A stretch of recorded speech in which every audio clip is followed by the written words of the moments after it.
Bienvenue dans cette présentation dont le but est de vous aider à mieux comprendre la notion de référencement naturel.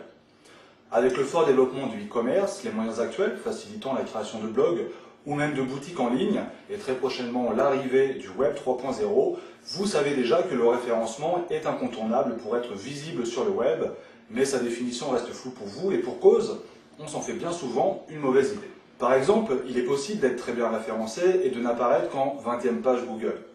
Cela s'explique par le fait que le référencement n'est aujourd'hui plus qu'une action web marketing parmi beaucoup d'autres, permettant d'atteindre un objectif de visibilité.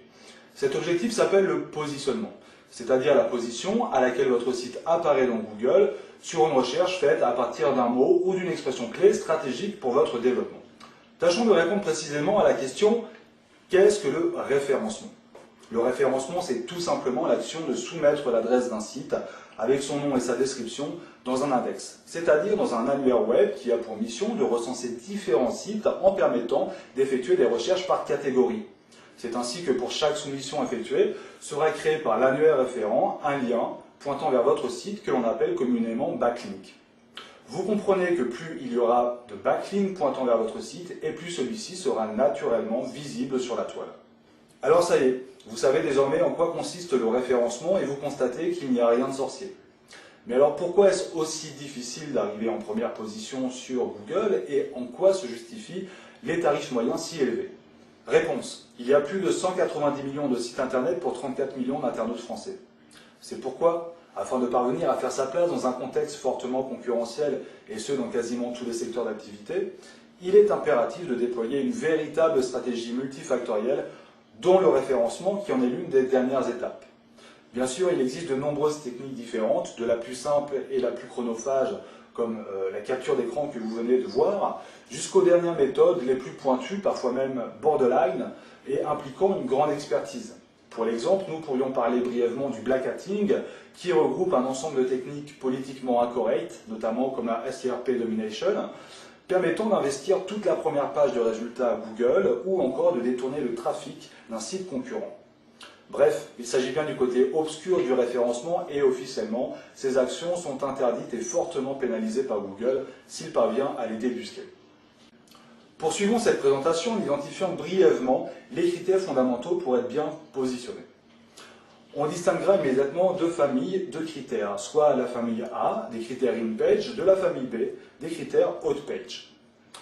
Les critères in-page de la famille A sont toutes les méthodes visant à optimiser le site intrinsèquement, du choix de son langage de programmation à ses mots-clés, aux URL, nom de domaine, à la mise en exergue de son contenu rédactionnel, en passant par son ergonomie graphique. Dans cette famille, vous entendrez souvent parler de Google Writing, de page en sculpting, de sitemap, de balises méta, d'analyse concurrentielle et même de normalisation W3C. Je ne vais donc pas m'attarder davantage sur ces descriptions qui sont trop techniques. Passons plutôt maintenant à la famille B, celle des critères out-page. Leur mission est de promouvoir le site et le plus souvent au travers des backlinks. Rappelez-vous, les backlinks sont la résultante du référencement. Je vais approfondir un petit peu cette notion car les backlinks sont réellement essentiels et déterminants dans la réussite de votre positionnement sur Google. Prenons comme illustration deux sites concurrents ayant exactement la même optimisation sur les critères in-page et sur des mots-clés strictement identiques. Question. Qu'est-ce qui, selon vous, va permettre de les départager pour que l'un puisse passer devant l'autre sur Google?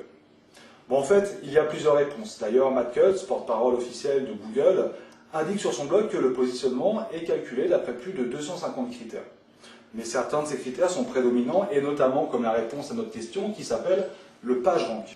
Le PageRank, ou acronyme PR, est un indice de popularité défini par Google et s'échelonnant logarithmiquement de 1 à 10. En gros, plus un site a de backlinks et plus son PageRank est élevé. Dans notre exemple, c'est le site ayant le PageRank le plus haut qui devrait passer devant son concurrent. Mais évidemment, ce n'est pas aussi simple qu'il n'y paraît, puisque pour un même nombre de backlinks, le PageRank peut être différent selon la qualité de ces backlinks, c'est-à-dire s'ils émanent d'un annuaire ayant lui-même un PageRank plus ou moins élevé, d'où la notion logarithmique. Mais n'oublions pas que le positionnement est défini d'après plus de 250 critères, comme entre autres le trafic ou les temps de consultation par page. Par exemple, de nombreuses études démontrent que l'utilisation de la vidéo sur un site potentialise les temps moyens d'une visite.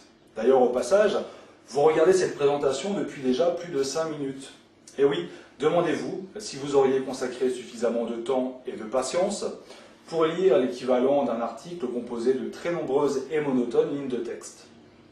Voilà quelques-unes des notions fondamentales qui vous permettent d'aborder plus objectivement la problématique de ce que tout le monde appelle un petit peu à tort, ou en tout cas trop simplement, le référencement. Je terminerai par un clin d'œil aux éventuels visiteurs déjà initiés en précisant que j'ai évidemment sursimplifié cette définition du référencement, mais n'oublions pas qu'elle se veut pédagogique et accessible à tout le monde. Merci de votre attention, j'espère avoir su correctement vous éclairer. Vous pouvez sinon utiliser le formulaire de contact ou rejoindre notre page Facebook.